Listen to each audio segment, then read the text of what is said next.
A principios de los años 2000, enseñaba lengua en cuarto grado en un exclusivo colegio católico privado, en un suburbio adinerado en las afueras de una gran ciudad. El colegio era bastante pequeño, quizás de 20 a 30 estudiantes por clase, y nunca más de 2 clases por grado. No era el tipo de lugar del que la mayoría de la gente supiera, a menos que tuvieras el dinero o los contactos correctos para inscribir a tu hijo. El alumnado era minúsculo, como dije, con un máximo de 60 niños por grado, pero usualmente ni siquiera tantos. Casi todos provenían de familias adineradas, aunque no siempre del mismo tipo de riqueza, lo cual fue algo que noté bastante rápido.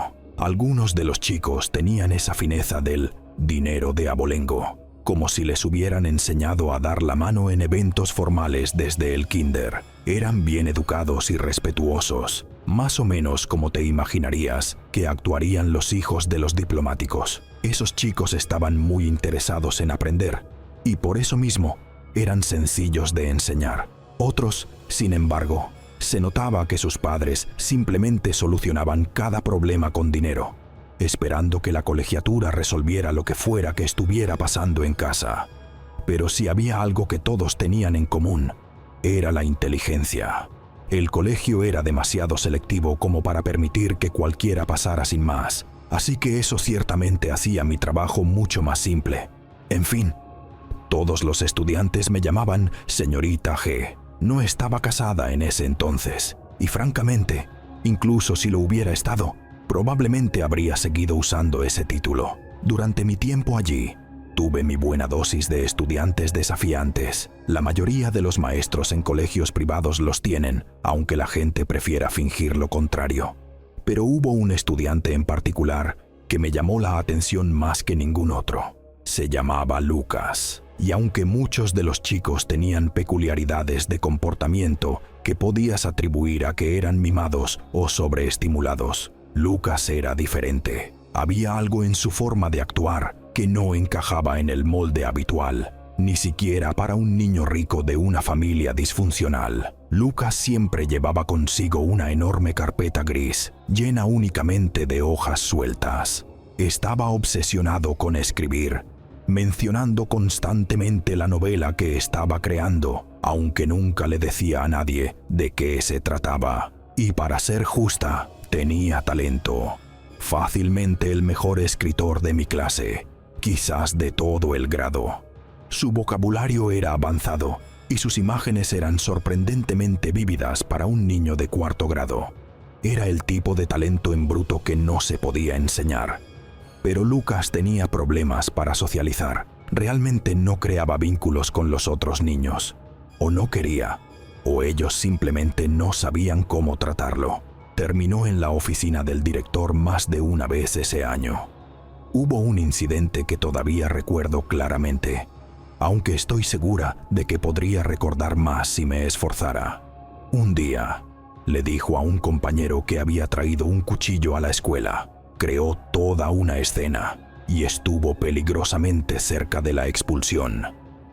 Pero cuando revisaron sus pertenencias, no había ningún cuchillo. La única razón por la que supe todos los detalles es porque una de las madres de mis estudiantes y yo éramos muy cercanas, y ella me contó todo. Se rumoreaba que en realidad sí tenía un cuchillo ese día, pero que lo había escondido antes de que registraran sus cosas. Nadie lo encontró nunca. Después de un tiempo, comencé a observar un patrón extraño en el trabajo de Lucas. En sus exámenes y respuestas cortas, añadía signos de interrogación al final de afirmaciones perfectamente claras. No en un sentido de quizás estoy equivocado, sino más bien como si estuviera cuestionando hechos que no deberían ser cuestionados. Era especialmente desconcertante porque ya llevaba suficiente tiempo siendo su maestra como para saber que él definitivamente entendía la materia. Siguió ocurriendo, no solo una o dos veces, se volvió más frecuente. Con el tiempo, los signos de interrogación comenzaron a aparecer en otros lugares. Cualquier espacio en blanco en una página era un lienzo para él. Recuerdo que en su apogeo, Uno de sus exámenes tenía más signos de interrogación que texto. Empezó a escribir signos de interrogación en pequeños trozos de papel y a dejarlos por mi salón, como si estuviera tratando de atormentarme a mí específicamente. En un momento dado, ya no pude ignorarlo más, así que le pedí que se quedara después de clase. Una parte de mí pensaba que estaba tratando de comunicarme algo sin decirlo explícitamente, así que no quería asustarlo. Sus padres nunca asistían a las reuniones de padres y maestros, así que pensé que existía la posibilidad de que estuviera tratando de contarme algo sobre su vida en casa. Recuerdo cuán quieto se quedó cuando saqué el tema, como si estuviera sorprendido. No me dio una respuesta directa. Lo más que obtuve de él fue una vaga declaración sobre cómo no había estado seguro de muchas cosas. Así que lo dejé ir. Probablemente estoy minimizando lo extraña que fue la situación. Incluso ahora, en todos mis años de enseñanza, nunca he experimentado algo más inquietante. Un tiempo después de esa conversación, me enteré de un incidente que hizo que todo lo demás pareciera insignificante en comparación. Lucas se había peleado con un estudiante de sexto grado llamado Carlos durante el recreo. Por lo que me contaron, Carlos había estado molestando a Lucas durante un tiempo. Las cosas escalaron. Aparentemente, Carlos le arrebató la carpeta de las manos a Lucas y comenzó a burlarse de él, diciendo que iba a leer su novelita. Lucas enloqueció, se abalanzó sobre Carlos y le clavó las uñas en la cara con ambas manos. No lo golpeó, literalmente le clavó las uñas. El personal tuvo que separarlos físicamente. Carlos terminó en el hospital. Vi una foto de las heridas más tarde y nunca olvidaré lo profundos que eran esos rasguños. Parecía algo causado por un animal salvaje. Lucas fue expulsado después de eso. Obviamente, no estuve involucrada en el proceso, pero sí noté algo peculiar. Los padres de Lucas nunca aparecieron. Siempre hubo este extraño misterio a su alrededor, como si quisieran permanecer invisibles. E incluso después de un incidente tan notorio, todavía se sentía como si no existieran. Al parecer, todo se había manejado por correo electrónico.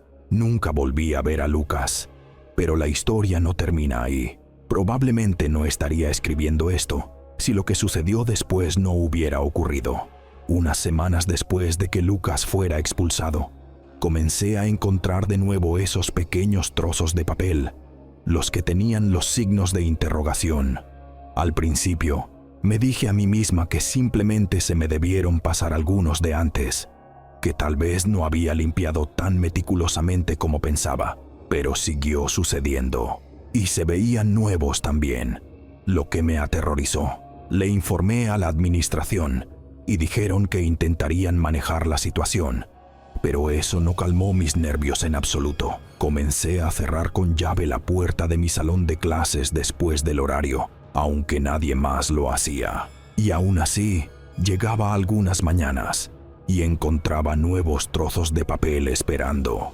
No había cámaras en el salón, ninguna forma real de saberlo con certeza, pero me convencí de que Lucas había estado entrando a escondidas. Hablé con mi mamá al respecto una noche durante la cena, y creo que ese fue el momento en que me di cuenta de lo nerviosa que me había puesto, y supe cuán loca me estaba volviendo esto cuando empecé a tener pesadillas sobre el incidente. Una noche, soñé que encontraba un trozo de papel con un signo de interrogación en la puerta de mi casa. Empezaba a sentir pavor incluso de entrar al edificio. Así que, cuando finalmente llegó el verano, le informé a la administración que no regresaría. Lucas nunca apareció en mi casa, ni me siguió, ni hizo nada más que tuviera que reportar. Una parte de mí se siente un poco culpable por no haber informado a nadie sobre la situación antes, pero hasta esa pelea no había pensado que valiera la pena hacer un gran escándalo. A veces me pregunto sobre él, sobre qué tipo de persona se convirtió. Definitivamente había algo mal con ese chico. Espero que haya recibido la ayuda que necesitaba.